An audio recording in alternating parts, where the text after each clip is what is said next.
today we have Mr. John Kirton, Director of the G20 Research Group. Thank you very much for joining us today.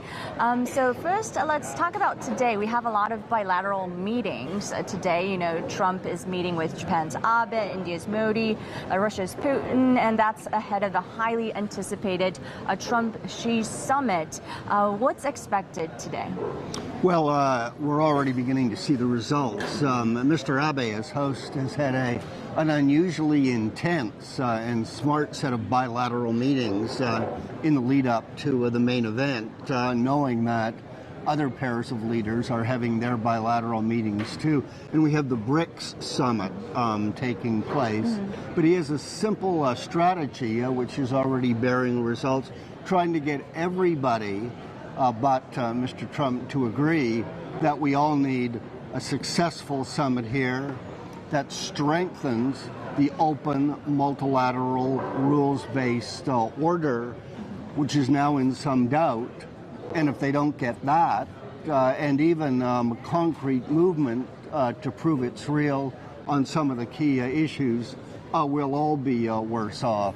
So by the time Mr. Trump and Mr. Xi sit down together, they'll know everybody else in the world, their colleagues, their fellow leaders, want them to cooperate, to put in place a trade truce and begin to exercise their responsibilities multilaterally again.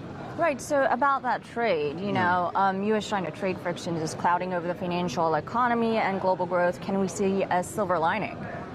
Oh, I think we can, and it's pretty clear that one of the successes of the Osaka summit will be a Trump-Xi trade truce.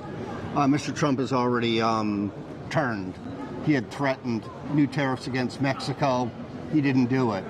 When he was in Japan, he said, oh, I'm going to wait until after the elections and the summit before I come back to it again.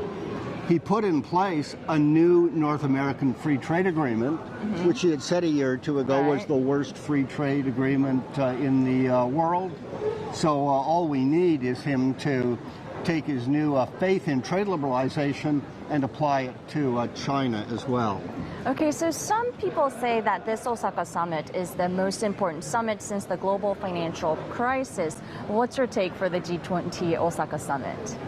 Well, certainly I think it's on track to be a summit of a broad, substantial success across a broader array of priorities than we've seen ever before, and some genuinely innovative ones.